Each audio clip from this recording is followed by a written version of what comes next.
it's like, well, Britt, like, what do I do in these situations, right? Like, how do we choose these balance? Because it's like, if we go to all, we have no free time, None. no free weekends or anything of that nature. And so, what I recommended is just, And no money because you have to buy all these right, birthday gifts.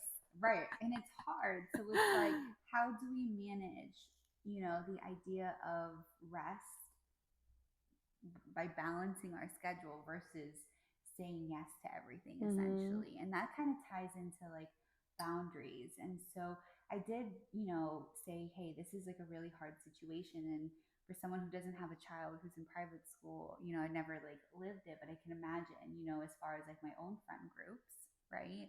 And it's like, hey, Bray, I want you to go to Spain with me for my birthday in June, and then my other best friend's birthday's in July, and she's like, we're gonna go to Italy, and I'm just sitting I here don't like, know where they how can work, but if but you could for sign me up.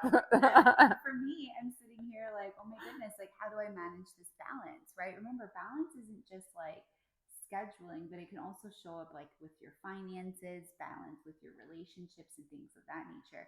But this is why it's so important. This is why it matters to instill balance at such a young age, right? Because it does show up with my example, and that's a true example, guys, shockingly enough. And I had to pick, and I had to say, hey, I think right now I appreciate the invitation. This is kind of what I recommended to the parents as well in the parent group, like the moms. You can always reach out to the parents. In my case, I had to reach out to my friends.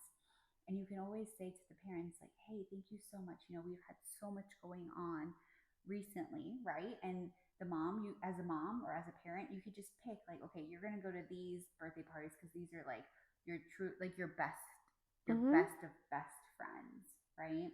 And then maybe for the other birthday parties, kind of looking at it, and if it's a lot, what you could do is just, hey, I am so sorry we're not going to make it. We just have so much on our plate right now. But one of these weeks, or summer is around the corner, how about we schedule a play date? I've done that actually, where we've missed birthday Mm-hmm. parties because we weren't, and it wasn't just because we're, you know, like didn't want to go. It like we couldn't because again, there's always something. Yes. And then we just scheduled. I remember I think Piper was in like first grade, and we went and met up with the girl and her mom whose birthday it was at an ice cream shop like the next week or two. Yeah. And the girls had ice cream together and they got one-on-one time that they wouldn't have gotten at the birthday party.